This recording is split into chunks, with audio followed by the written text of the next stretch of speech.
আসসালামু আলাইকুম। সুপ্রিয় দর্শক শ্রোতা, বাংলাদেশ আমাদের মাতৃভূমি। আমরা বাংলাদেশে জন্মগ্রহণ করেছি। বাংলাদেশ আমাদের ভালোবাসার একটা জায়গা।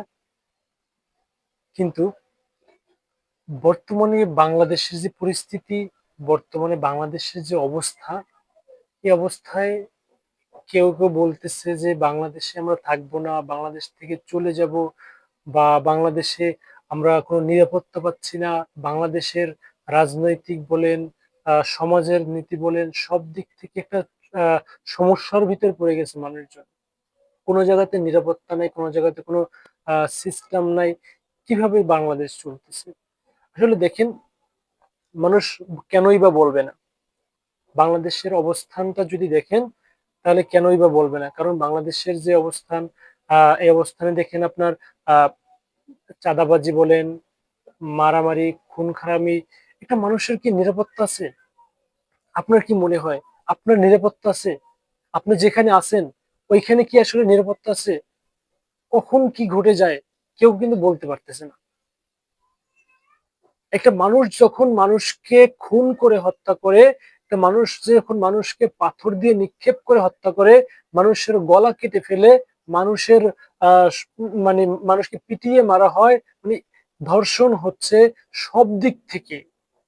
আপনি কিন্তু বিপদে।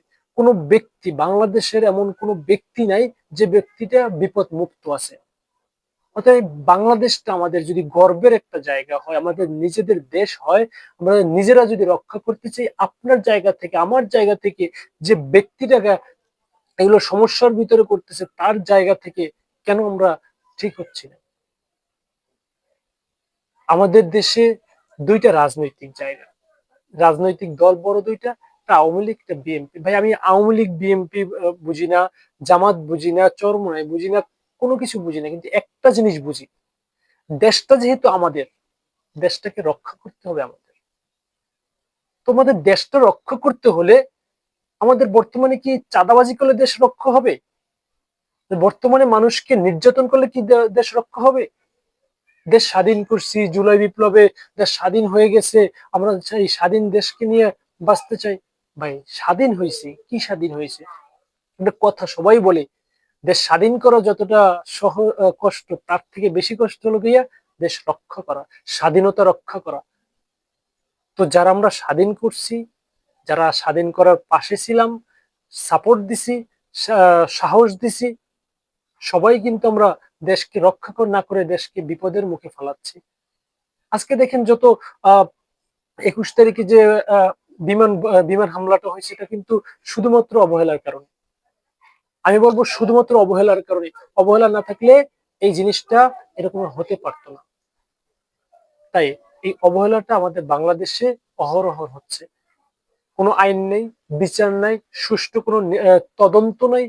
আজ পর্যন্ত কেউ তদন্ত করতে পারলো না। আজ পর্যন্ত যে ব্যক্তিটাকে পাথর দিয়ে নিক্ষেপ করে মারা হলো, তাদের কোনো বিচার হলো না। আজ পর্যন্ত কোনো ধর্ষকের ঠিক মতন বিচার হলো না।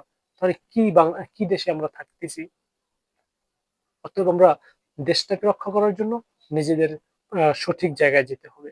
সঠিক জায়গায় যেতে হলে কি করতে হবে? আমরা সকলে ইসলামের পথে চলে আসি।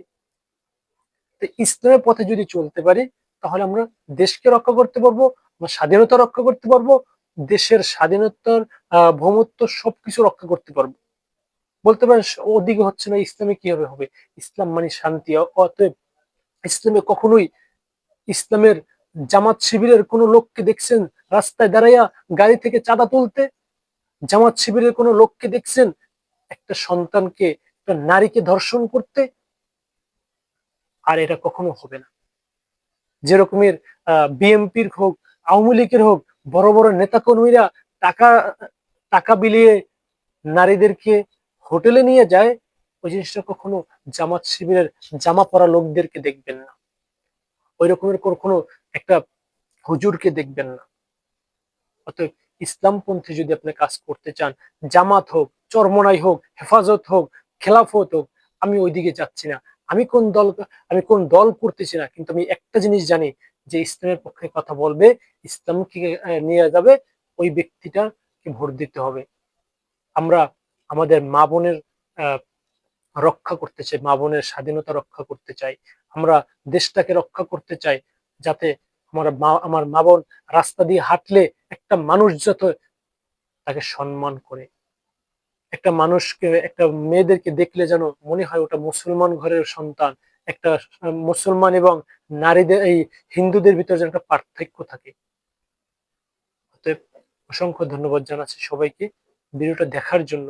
কিন্তু আপনার মতামত জানাবেন, আসলে কি ইসলামের পথে কাজ করা ঠিক, নাকি অন্যের আওয়ামী লীগ বিএনপি করাটা ঠিক হবে? আমি আওয়ামী লীগ বিএনপির দোষ দিচ্ছি না, আমি দোষ দিচ্ছি ওই জায়গাতে যে বিএনপির মানুষগুলো মুনাফিক হতে পারে, যে বিএনপির আওয়ামী লীগের মানুষগুলো মুনাফিকি করতে পারে, তাদের দোষ দিচ্ছি।